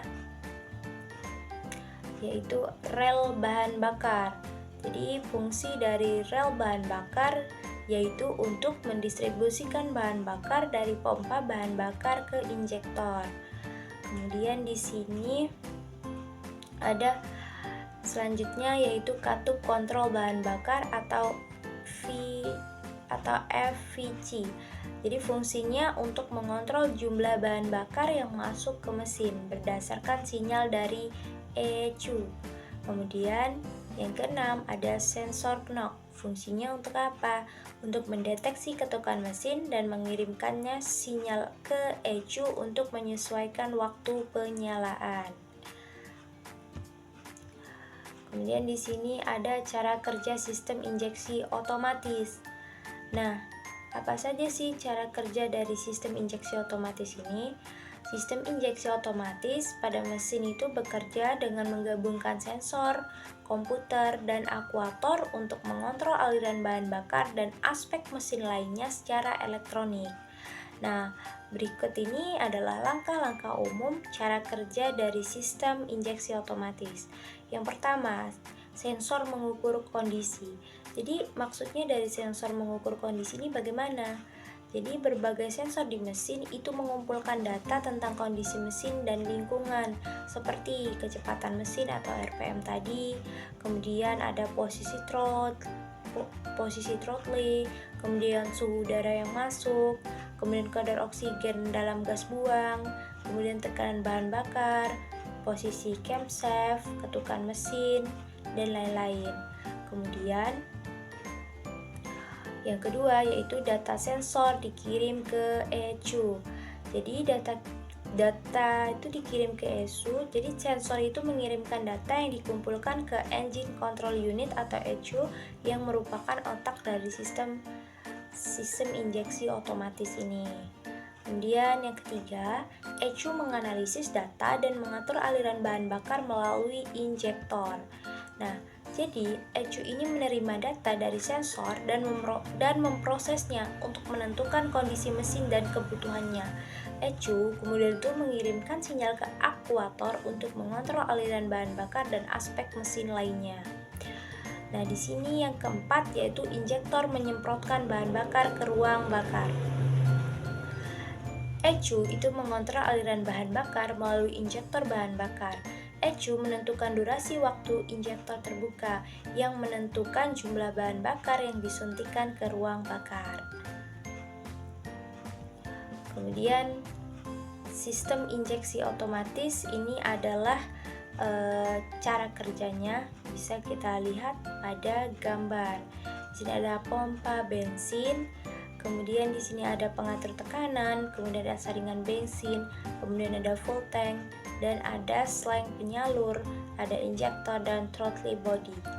Nah, untuk yang selanjutnya yaitu ada kelebihan sistem injeksi otomatis dan kekurangan sistem injeksi otomatis. Untuk kelebihan sistem injeksi otomatis ada 3. Yang pertama, dia hemat bahan bakar atau bahan bakarnya efisien. Kemudian pengaturannya otomatis karena dia menggunakan sistem injeksi otomatis. Kemudian performanya lebih baik. Kemudian di sini ada kekurangan sistem injeksi otomatis. Biayanya lebih tinggi. Ya, karena dia menggunakan sistem injeksi otomatis yang diatur menggunakan perangkat elektronik yang apabila rusak pasti semuanya diganti. Kemudian yang kedua yaitu kerentanan terhadap gangguan elektronik. Kemudian yang ketiga, perbaikan lebih rumit karena tadi dia menggunakan sistem elektronik. Nah, kemudian yang kedua yaitu untuk sistem penyaluran bahan bakar solar. Sistem penyaluran bahan bakar solar di sini ada 2. Yang pertama Bosch pump dan common rail. Untuk Bosch pump sendiri, di sini apa sih Bosch pump itu? Jadi Bosch pump pada sistem penyaluran bahan bakar solar itu adalah pompa injeksi. Pompa ini merupakan komponen penting dalam sistem penyaluran bahan bakar solar, terutama pada kendaraan diesel yang menggunakan sistem injeksi langsung atau direct injection. Di sini ada fungsi Bosch pump. Fungsi Bosch pump itu yang pertama, mengirimkan bahan bakar ke injektor. Bosch pump itu memompa bahan bakar solar dengan tekanan tinggi ke injektor, yang kemudian menyemprotkan bahan bakar ke ruang bakar. Yang kedua, yaitu mengatur tekanan bahan bakar. Bosch pump itu memiliki mekanisme pengaturan tekanan untuk memastikan tekanan bahan bakar yang tepat untuk proses pembakaran. Kemudian yang ketiga yaitu mengatur waktu injeksi. Jadi pada beberapa sistem, Bosch pump itu juga berperan dalam menentukan waktu injeksi bahan bakar yang menentukan waktu pembakaran di ruang bakar. Kemudian yang selanjutnya yaitu cara kerja Bosch pump. Jadi Bosch pump itu untuk sistem kerjanya itu menggunakan plunger dan distributor. Jadi plunger itu memompa bahan bakar dengan tekanan tinggi. Nah, distributor di sini mengatur waktu dan jumlah injeksi. Kemudian waktu injeksi itu menentukan kapan bahan bakar disuntikan. Kemudian jumlah injeksi yaitu menentukan jumlah bahan bakar yang disuntikan. Nah, ini adalah gambar dari Bosch pump atau pompa injeksi. Nah, untuk yang selanjutnya yaitu cara kerja Bosch pump. Jadi untuk cara kerja Bosch pump yang pertama yaitu pompa tekanan tinggi memompa bahan bakar solar ke. Jadi di sini kita untuk prosedur kerjanya yang pertama itu bahan bakar solar masuk ke Bosch pump. Yang kedua itu plunger memompa bahan bakar dengan tekanan tinggi. Kemudian yang ketiga itu distributor mengatur waktu dan jumlah bahan bakar yang akan disuntikan ke setiap silinder. Kemudian yang keempat, bahan bakar disuntikan ke injektor yang kemudian menyemprotkan bahan bakar ke ruang bakar. Nah, untuk di sini ada kelebihan dan kekurangan Bosch pump. Untuk kelebihan Bosch pump yang pertama, dia memiliki efisien yang tinggi. Yang kedua, itu memiliki tekanan yang tinggi. Kemudian yang ketiga yaitu fleksibel. Nah, untuk kekurangan box pump itu yang pertama kompleksitas. Jadi box pump itu sangat kompleks ya. Yang kedua yaitu kerentanan terhadap kotoran. Yang ketiga, keterbatasan pada kendaraan berusia tua. Untuk yang selanjutnya kita akan membahas tentang common rail. Jadi apa sih sistem common rail itu?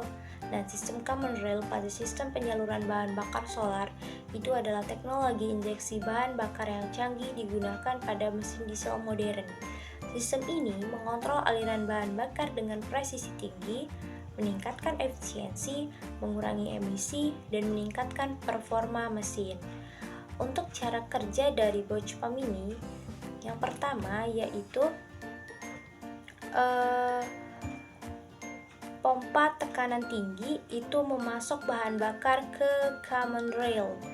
Nah, di sini yang kedua yaitu ECU menerima data dari sensor dan menentukan waktu dan jumlah injeksi yang optimal untuk setiap silinder. Kemudian yang ketiga, ECU mengirimkan sinyal ke solenoid pada injektor. Kemudian yang keempat, solenoid membuka dan menutup katup injektor, memungkinkan bahan bertekanan tinggi untuk disemprotkan ke ruang bakar dalam bentuk kabut halus. Kemudian yang kelima yaitu pembakaran terjadi di ruang bakar, menghasilkan tenaga yang menggerakkan mesin.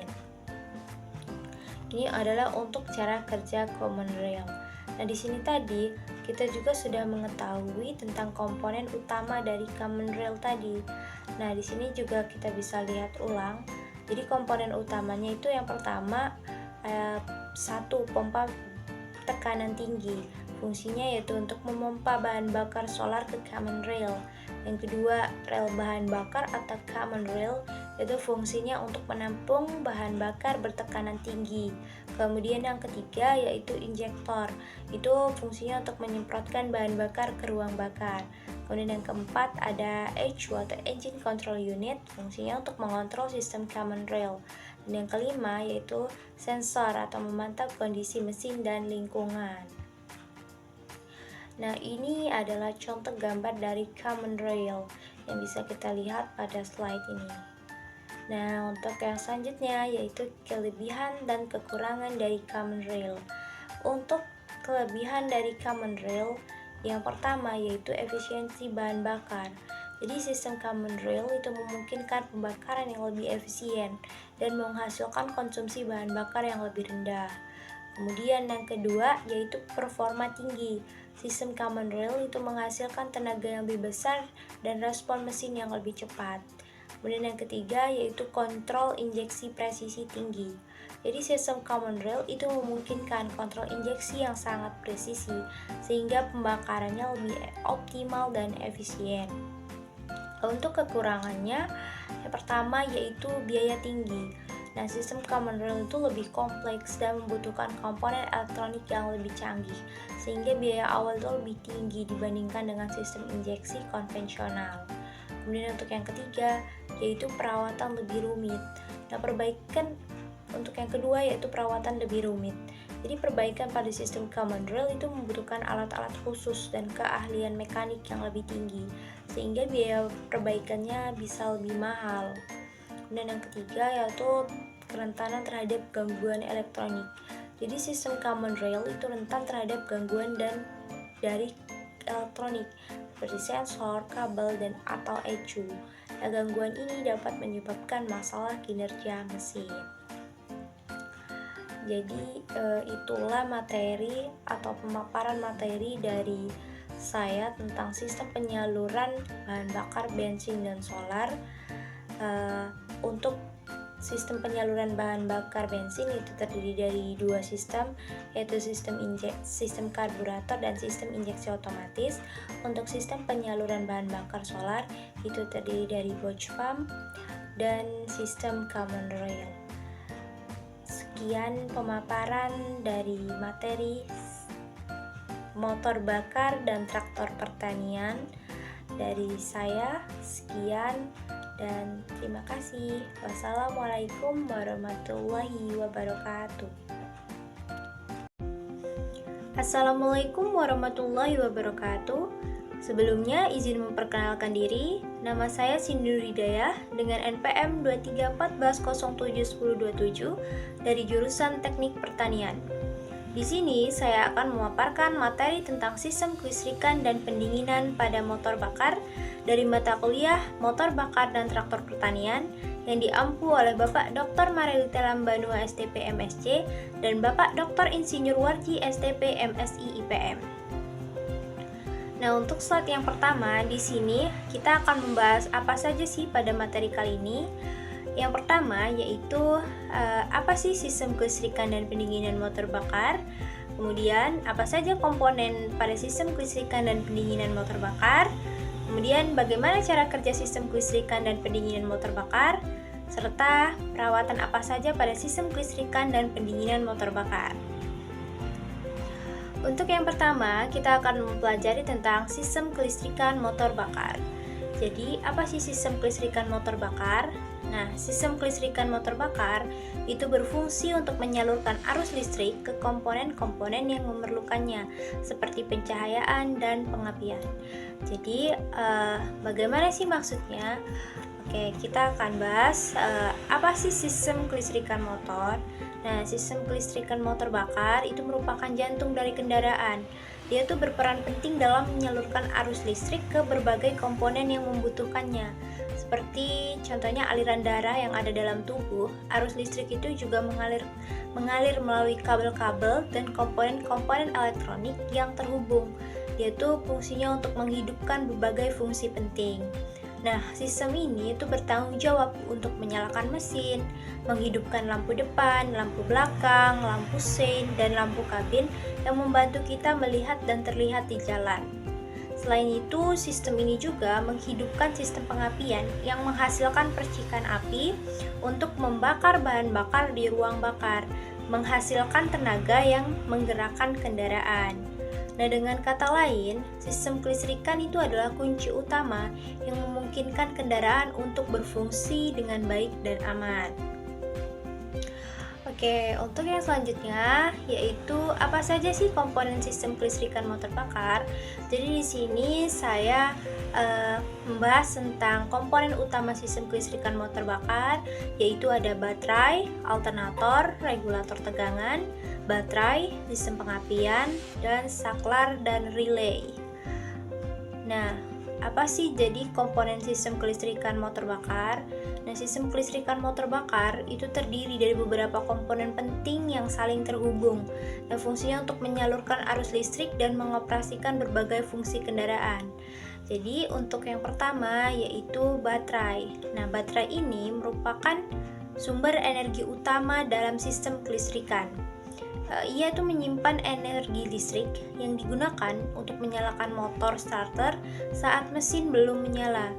Nah, baterai itu juga menyediakan arus listrik untuk komponen-komponen lain seperti lampu dan sistem elektronik saat mesin mati. Kemudian yang kedua yaitu alternator. Nah, alternator ini merupakan generator yang menghasilkan arus listrik untuk mengisi baterai dan memberi daya pada komponen-komponen listrik saat mesin menyala.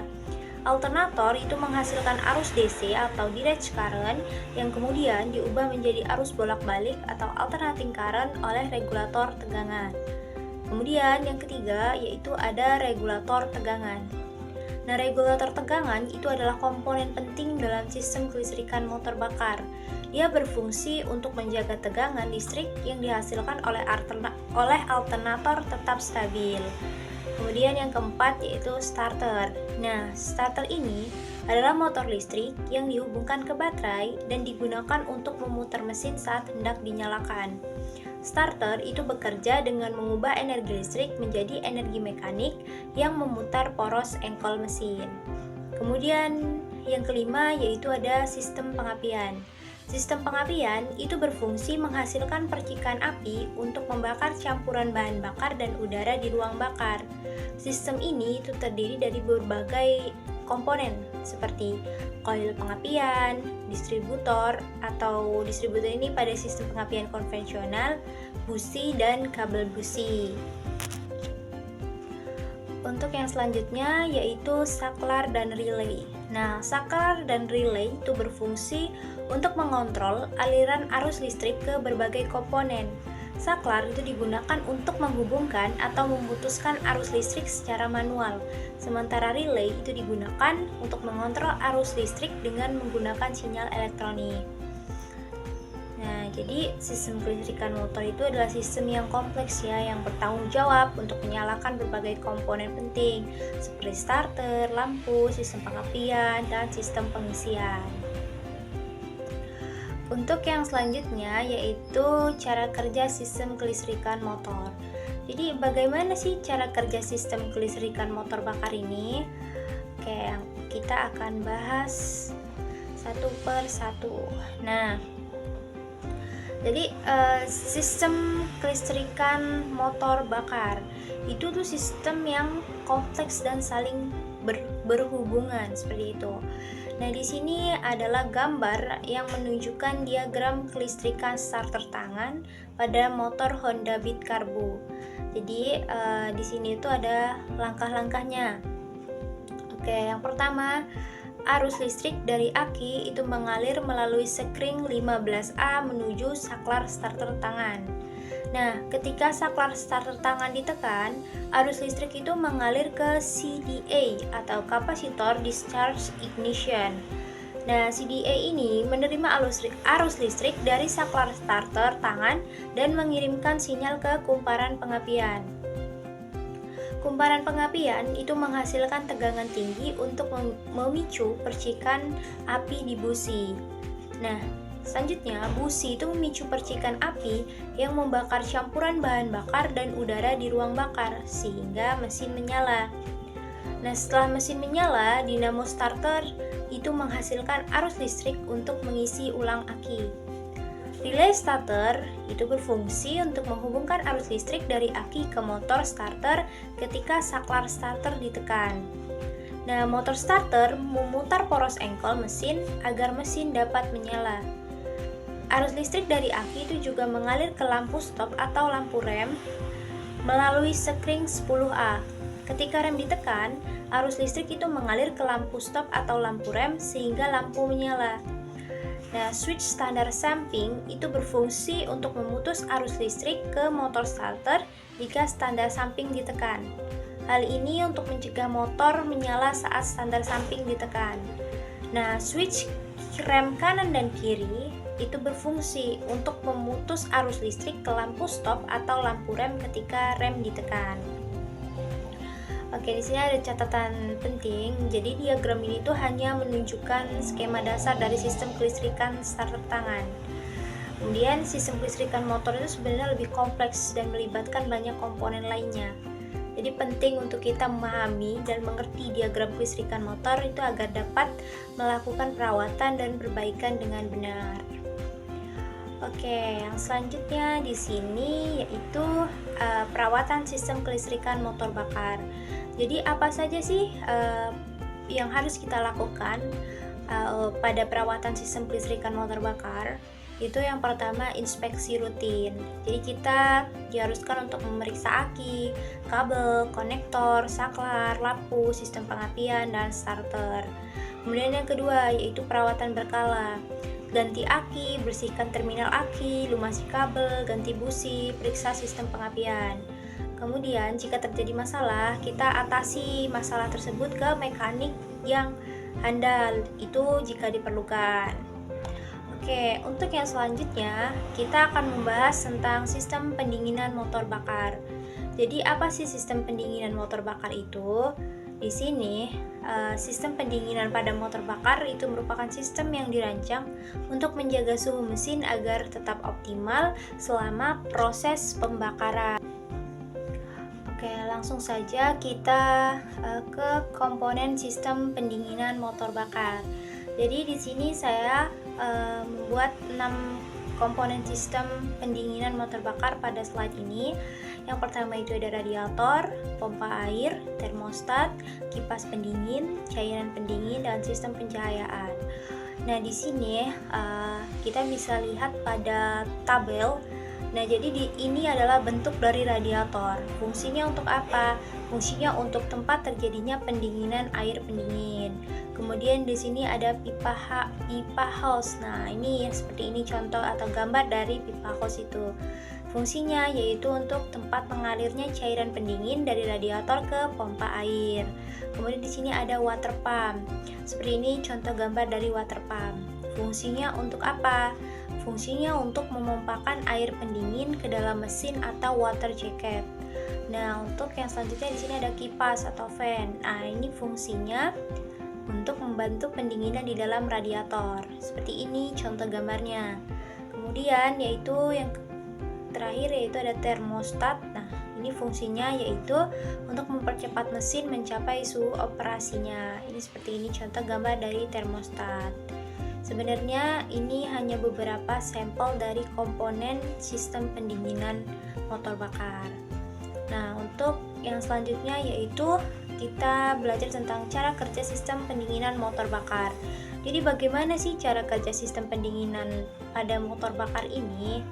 Nah, kita akan bahas ya. Jadi gambar ini tuh menunjukkan diagram sistem pendinginan pada mesin ya. Sistem pendinginan itu menggunakan air sebagai media pendingin. Di sini kita bisa lihat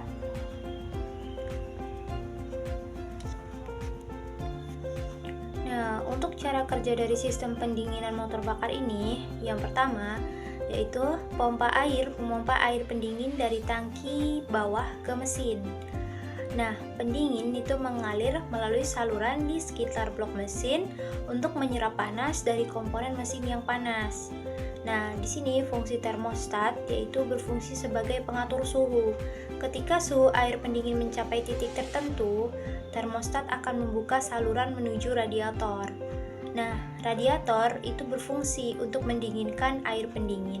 Nah, air pendingin panas itu mengalir melalui radiator dan didinginkan oleh udara yang mengalir melalui sirip-sirip radiator. Nah, air pendingin yang telah didinginkan di radiator itu kemudian mengalir kembali ke tangki atas. Nah, tangki bawah berfungsi sebagai tempat penyimpanan air pendingin. Air pendingin yang dingin itu akan mengalir kembali ke mesin melalui pompa air. Terus ada slang bypass. Nah, itu berfungsi untuk mengalirkan air pendingin langsung ke mesin ketika termostat tertutup. Hal ini itu untuk mencegah mesin menjadi terlalu panas pada saat mesin baru dihidupkan. Kemudian untuk yang selanjutnya yaitu tujuan dari sistem pendinginan. Jadi tujuan dari sistem pendinginan ini apa sih? Yang pertama yaitu mencegah overheating. Jadi suhu mesin yang terlalu tinggi itu dapat menyebabkan kerusakan komponen mesin. Kemudian yang kedua yaitu meningkatkan efisiensi pembakaran. Suhu mesin yang optimal itu memungkinkan proses pembakaran berlangsung lebih efisien. Kemudian yang ketiga yaitu meningkatkan ketahanan oli. Suhu mesin yang terlalu tinggi itu dapat menyebabkan oli menjadi terlalu encer dan kehilangan viskositasnya. Kemudian untuk yang terakhir yaitu pemeliharaan pada sistem pendinginan motor bakar. Yang pertama yaitu periksa tingkat media pendingin. Pastikan tingkat media pendingin seperti air, udara, atau oli itu selalu berada pada level yang tepat. Kemudian bersihkan radiator. Nah, bersihkan radiator dari kotoran dan debu secara berkala. Ini untuk memastikan aliran udara yang baik. Kemudian yang ketiga yaitu ganti media pendingin. Ganti media pendingin itu secara berkala sesuai dengan rekomendasi pabrikan. Kemudian yang keempat yaitu periksa termostat. Pastikan termostat berfungsi dengan baik untuk mengatur suhu mesin. Jadi itulah pemaparan materi dari saya tentang sistem kelistrikan dan pendinginan pada motor bakar. Sekian dari saya atau pemaparan dari saya akhiri. Wassalamualaikum warahmatullahi wabarakatuh. Assalamualaikum warahmatullahi wabarakatuh. Sebelumnya izin memperkenalkan diri. Nama saya Cindy Nurhidayah dengan NPM 2314071027 dari jurusan Teknik Pertanian. Di sini saya akan memaparkan materi tentang sistem transmisi dan pelumasan dari mata kuliah Motor Bakar dan Traktor Pertanian yang diampu oleh Bapak Dr. Marelita Lambanu STP MSc dan Bapak Dr. Insinyur Warji STP MSI IPM. Di materi kali ini, saya akan memaparkan yang pertama, yaitu apa sih sistem transmisi, kemudian komponen apa saja yang ada pada sistem transmisi, kemudian bagaimana cara kerja pada sistem transmisi, serta perawatan yang tepat untuk sistem transmisi. Untuk yang kedua, yaitu apa itu sistem pelumasan, kemudian komponen apa saja yang ada pada sistem pelumasan, bagaimana cara kerja pada sistem pelumasan, serta perawatan yang tepat untuk sistem pelumasan. Untuk yang pertama, yaitu kita harus mengetahui dulu tujuan kita untuk belajar atau mengetahui tentang sistem transmisi dan pelumasan ini itu mengapa. Oke. Jadi mempelajari sistem transmisi dan pelumasan itu sangat penting karena keduanya itu berperan sangat penting dalam kinerja dan umur panjang kendaraan. Sistem transmisi itu memungkinkan kita untuk mengubah rasio gigi, memungkinkan kendaraan untuk bergerak dalam kecepatan yang berbeda, dan mengatasi berbagai kondisi jalan. Nah, sementara itu, sistem pelumasan itu mengurangi gesekan dan keausan pada komponen yang bergerak, meminimalkan panas dan kerusakan, kemudian memastikan operasi yang lancar dan efisien.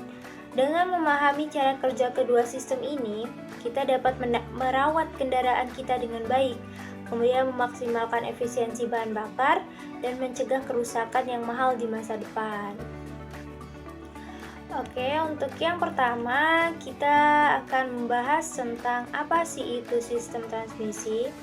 Jadi, sistem transmisi itu adalah bagian mesin kendaraan yang berfungsi untuk mengubah kecepatan dan tenaga putar mesin, kemudian menyalurkannya ke roda penggerak. Jadi, dengan kata lain, sistem transmisi layaknya pengatur kecepatan, itu yang memungkinkan kita untuk mengendalikan kecepatan kendaraan dan tenaga yang dibutuhkan untuk bergerak. Jadi ada beberapa mekanisme penting dalam sistem transmisi. Itu yang pertama, sistem transmisi itu menggunakan serangkaian roda gigi dengan rasio roda gigi yang berbeda untuk mengubah kecepatan dan tenaga putar mesin. Kemudian ada dua jenis utama transmisi, yaitu transmisi manual dan transmisi otomatis. Kemudian sistem transmisi ini memungkinkan kendaraan untuk bergerak dari keadaan diam, melaju dengan kecepatan yang berbeda, dan mengatasi berbagai kondisi jalan. Nah, sistem transmisi ini sangat penting ya untuk kinerja dan efisiensi kendaraan. Oke, untuk yang selanjutnya yaitu apa saja komponen yang ada pada sistem transmisi. Bisa kita lihat pada slide ini. Yang pertama yaitu kopling. Nah, di sini ada gambar kopling. Jadi apa sih fungsi dari kopling ini? Nah, kopling ini berfungsi untuk menghubungkan dan melepaskan koneksi antara mesin dan transmisi. Saat kita menginjak pedal kopling, kopling terputus, memungkinkan kita untuk mengganti gigi tanpa menyebabkan kerusakan pada mesin. Nah, untuk yang kedua yaitu ada transmisi. Transmisi sendiri dibagi menjadi transmisi manual dan transmisi otomatis. Dapat kita lihat pada gambar seperti ini, yaitu gambar dari transmisi. Nah, transmisi itu adalah komponen yang memungkinkan kita untuk memilih gigi yang sesuai dengan kecepatan dan beban kendaraan. Nah, di sini kan tadi ada dua jenis transmisi, yaitu transmisi manual dan transmisi otomatis. Transmisi manual itu memerlukan pengemudi untuk mengganti gigi secara manual, sedangkan transmisi otomatis itu mengganti gigi secara otomatis sesuai dengan kondisi berkendara. Oke, untuk yang ketiga yaitu ada gardan. Nah, di sini gardan itu adalah komponen yang menghubungkan transmisi ke roda penggerak. Gardan itu berisi gigi yang mengubah putaran poros transmisi menjadi putaran roda. Nah, di sini untuk yang keempat yaitu ada poros profiler. Jadi poros profiler ini ya, dia ini untuk kendaraan roda belakang. Nah, poros profiler itu menghubungkan gardan ke transmisi pada kendaraan roda belakang. Poros ini itu memutar poros gardan untuk menggerakkan roda belakang. Oke, untuk yang selanjutnya yaitu cara kerja sistem transmisi. Nah, bagaimana sih cara kerja pada sistem transmisi ini? Nah, bisa kita lihat pada gambar atau pada slide di sini. Jadi gambar tersebut itu menunjukkan diagram skematik dari sistem transmisi manual pada kendaraan. Nah, diagram ini itu menggambarkan cara kerja sistem transmisi ketika berada pada posisi 2 atau gigi 2. Nah, untuk cara kerjanya itu bisa kita lihat, tapi kita akan membahas tentang apa saja yang akan atau istilah pada cara kerjanya. Di sini ada aliran tenaga. Jadi aliran tenaga itu dimaksudkan dari tenaga dari mesin itu disalurkan ke poros input transmisi. Kemudian di sini ada roda gigi pembanding utama. Nah, poros input itu terhubung ke roda gigi pembanding utama yang memiliki gigi dengan jumlah tertentu. Kemudian ada poros gigi counter. Nah, roda gigi pembanding utama itu terhubung ke poros gigi counter yang memiliki gigi dengan jumlah berbeda. Kemudian roda gigi pembanding 2. Nah, poros gigi counter itu terhubung ke roda gigi pembanding 2 yang memiliki jumlah gigi berbeda dengan roda gigi pembanding utama. Kemudian roda gigi tingkat 2. Nah, roda gigi tingkat 2 itu roda gigi pembanding 2 terhubung ke roda gigi tingkat 2 yang memiliki jumlah gigi berbeda dengan roda gigi pembanding 2. Kemudian ada unit sikromis. Jadi, roda gigi tingkat 2 itu terhubung ke unit sikromis yang berfungsi untuk menyelaraskan kecepatan putaran roda gigi sebelum terhubung dengan poros output. Kemudian poros output. Nah, unit sikromis itu terhubung ke poros output transmisi yang mengirimkan tenaga ke roda penggerak. Oke, untuk cara kerjanya, ketika tuas persneling digeser ke posisi 2, mekanisme internal transmisi akan menghubungkan roda gigi pembanding utama, poros gigi counter, roda gigi pembanding 2, dan roda gigi tingkat 2. Roda gigi ini memiliki jumlah gigi yang berbeda, sehingga menghasilkan rasio gigi tertentu. Nah, rasio gigi ini menentukan kecepatan putaran poros output relatif terhadap poros input. Dengan kata lain, dalam posisi 2, tenaga dari mesin diubah kecepatannya melalui serangkaian roda gigi sebelum disalurkan ke roda penggerak. Nah, ini memungkinkan kendaraan untuk bergerak dengan kecepatan yang sesuai dengan gigi yang dipilih. Nah, ada catatan penting. Jadi, gambar itu hanya menunjukkan satu posisi gigi, yaitu posisi gigi 2. Nah, sistem transmisi itu memiliki beberapa posisi gigi lainnya. Ada posisi gigi 1, gigi 3, gigi 4, gigi 5, dan R. Nah, yang menghubungkan roda gigi yang berbeda untuk menghasilkan rasio gigi yang berbeda. Kemudian, unit sikromis itu sangat penting untuk memastikan pergantian gigi yang halus dan tidak menimbulkan suara berisik. Sistem transmisi manual itu memerlukan keahlian pengendara untuk memilih gigi yang tepat sesuai dengan kondisi berkendara. Oke, untuk yang selanjutnya yaitu ada perawatan pada sistem transmisi. Jadi, bagaimana sih perawatan pada sistem transmisi ini? Jadi, perawatan pada sistem transmisi itu sangat penting ya untuk memastikan kinerja optimal dan umur panjang kendaraan kita. Oke, yang pertama di sini ada pergantian oli transmisi. Jadi, pergantian oli transmisi itu frekuensinya setiap 20.000 sampai 30 km atau sesuai dengan rekomendasi pabrikan. Nah, oli transmisi itu berfungsi sebagai pelumas, kemudian pendingin dan pembersih bagian-bagian internal transmisi. Seiring waktu, oli transmisi akan terkontaminasi oleh kotoran, logam, dan gesekan. Pergantian oli secara berkala itu memastikan pelumasan yang optimal, mencegah keausan, dan menjaga kinerja mesin. Nah, untuk yang kedua yaitu pemeriksaan filter oli. Nah, sama seperti pergantian oli tadi, itu frekuensinya setiap 20.000 sampai 30.000 km atau saat kita merasakan gejala itu seperti perpindahan gigi yang kasar atau terlambat. Nah, filter di transmisi itu menyaring kotoran dan partikel logam dari oli transmisi.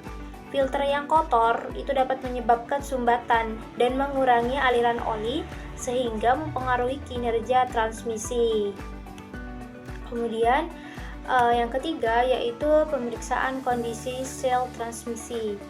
Frekuensinya itu setiap 10.000 sampai 20.000 km atau saat kita melihat kebocoran oli dari transmisi. Nah, sel transmisi itu mencegah kebocoran oli dari transmisi. Sel yang rusak itu dapat menyebabkan kebocoran oli dan mengurangi level oli, sehingga mempengaruhi kinerja dari transmisi. Kemudian yang keempat yaitu ada pemeriksaan level oli transmisi.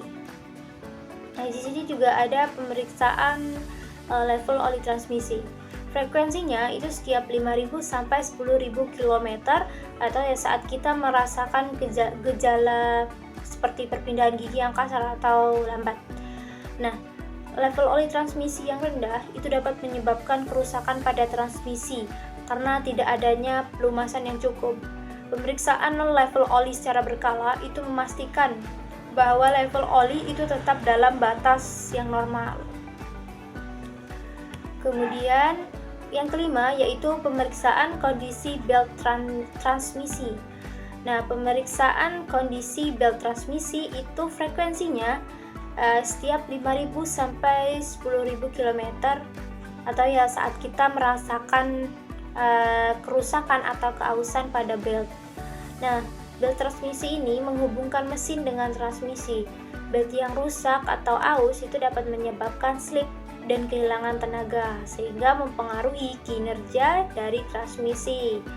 Kemudian yang keenam yaitu pemeriksaan dan penyesuaian kondisi transmisi. Oke, jadi kita juga harus mengecek setiap 20.000 sampai 30 km atau ya saat kita merasakan gejala seperti perpindahan gigi yang kasar atau lambat seperti itu. Nah, pemeriksaan dan penyesuaian transmisi secara berkala itu memastikan bahwa transmisi dapat bekerja dengan baik dan perpindahan gigi itu dilakukan dengan halus. Nah, di sini ada beberapa tips tambahan ya. Jadi yang pertama itu gunakan oli transmisi yang direkomendasikan oleh pabrikan kendaraan kita. Kemudian yang kedua, itu jangan mengganti oli transmisi sendiri jika kita tidak memiliki pengalaman. Percayakan kepada bengkel resmi atau bengkel terpercaya. Kemudian yang ketiga, yaitu hindari mengemudi dengan gaya agresif seperti menginjak pedal gas terlalu keras atau melakukan perpindahan gigi secara tiba-tiba.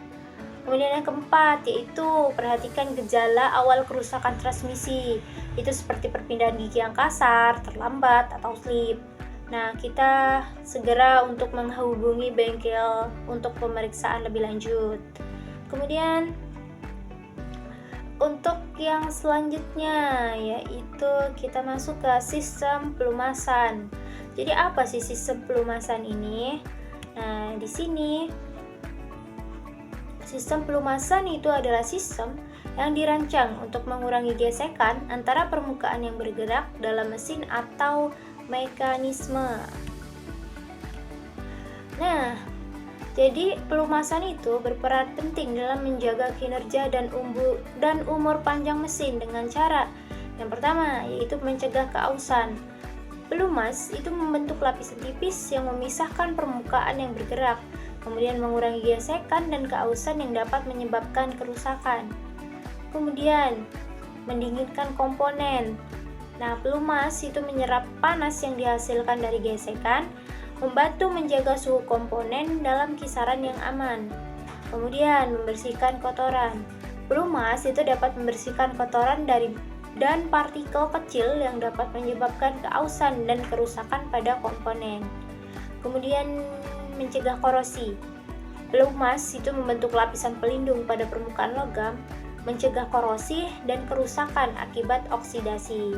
Jadi sistem pelumasan ini sangat penting untuk menjaga mesin tetap berjalan lancar dan efisien.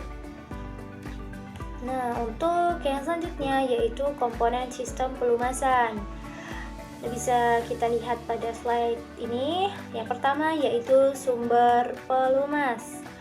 Komponen yang pertama yaitu sumber pelumas. Sumber pelumas itu dapat berupa tangki oli, wadah grease, atau sistem penyedia pelumas lain.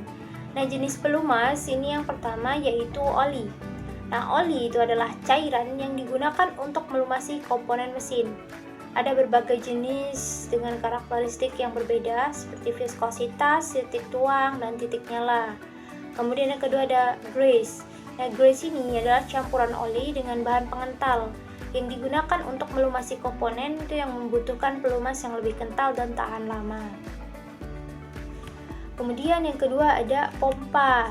Nah, jadi pompa itu digunakan untuk mengalirkan pelumas ke komponen yang membutuhkannya. Kemudian ada komponen yang dilumasi. Jadi apa sih komponen yang dilumasi itu? Nah, komponen yang dilumasi itu seperti bantalan, poros, gigi, dan rantai yang membutuhkan pelumasan untuk mengurangi gesekan dan keausan. Nah, yang terakhir yaitu filter. Nah, di sini filter ini berfungsi atau digunakan untuk menyaring kotoran dan partikel dari pelumas. Nah, untuk yang selanjutnya yaitu cara kerja sistem pelumasan. Bagaimana sih cara kerja sistem pelumasan ini? Nah, cara kerja sistem pelumasan itu yang pertama bisa kita lihat pada gambar di sini. Yang pertama yaitu pompa oli, itu memompa oli ke seluruh bagian mesin melalui saluran oli. Nah, oli melapisi permukaan komponen yang bergerak, mengurangi gesekan dan keausan. Oli juga membantu mendinginkan mesin dengan menyerap panas yang dihasilkan dari gesekan. Oli yang telah bersirkulasi kembali ke bak oli untuk disaring dan didinginkan sebelum digunakan kembali. Nah, jadi gambar tersebut itu menunjukkan sistem pelumasan pada mesin kendaraan. Nah, di cara kerja tadi itu kan ada oli dalam bak oli. Jadi maksudnya oli disimpan dalam bak oli atau oil pan yang terletak di bagian bawah mesin. Kemudian tadi ada pompa oli. Nah, pompa oli itu yang digerakkan oleh poros engkol atau crankshaft itu mengambil oli dari bak oli dan memompanya ke seluruh bagian mesin. Kemudian ada filter oli. Jadi sebelum oli disalurkan ke komponen mesin, oli itu melewati filter oli untuk menyaring kotoran dan partikel logam. Kemudian ada saluran oli. Nah, oli yang telah disaring itu mengalir melalui saluran oli atau oil galleries ya, yang terhubung ke berbagai komponen mesin. Kemudian pelumasan komponen.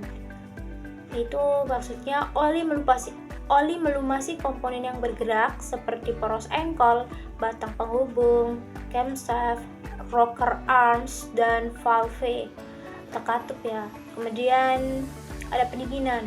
Jadi oli itu juga berfungsi untuk menyerap panas yang dihasilkan dari gesekan komponen yang bergerak, membantu untuk mendinginkan mesin. Nah, kembali ke bak oli itu maksudnya bagaimana? Setelah bersirkulasi, oli kembali ke bak oli melalui saluran pembuangan. Nah, untuk yang selanjutnya yaitu perawatan pada sistem pelumasan. Jadi bagaimana sih cara perawatan pada sistem pelumasan yang baik? Nah, di sini bisa kita lihat yang pertama yaitu pergantian oli. Jadi pergantian oli itu harus diganti secara berkala untuk menjaga kualitas dan kinerja sistem pelumasan. Kemudian yang kedua yaitu pembersihan filter. Nah, pembersihan filter itu kenapa kita harus membersihkan filter? Jadi filter itu harus dibersihkan atau diganti secara berkala untuk mencegah kotoran masuk ke sistem pelumasan. Kemudian yang ketiga yaitu pemeriksaan level oli. Jadi level oli itu harus diperiksa secara teratur untuk memastikan bahwa cukup oli untuk melumasi komponen. Baiklah, kita sudah selesai pada pemaparan materi sistem transmisi dan pelumasan. Di sini kita sudah mengetahui yaitu apa sih sistem transmisi, kemudian bagaimana komponen yang ada, bagaimana cara kerja pada sistem transmisi, kemudian komponen apa saja yang ada pada sistem transmisi, serta perawatan yang tepat untuk sistem transmisi. Kita juga sudah mempelajari tentang sistem pelumasan, yaitu apa sih sistem pelumasan itu, kemudian apa saja komponen yang ada pada sistem pelumasan, kemudian bagaimana cara kerja pada sistem pelumasan, serta perawatan yang tepat untuk sistem pelumasan. Sekian pemaparan materi dari saya. Saya mohon maaf apabila terdapat kekurangan. Saya akhiri. Wassalamualaikum warahmatullahi wabarakatuh.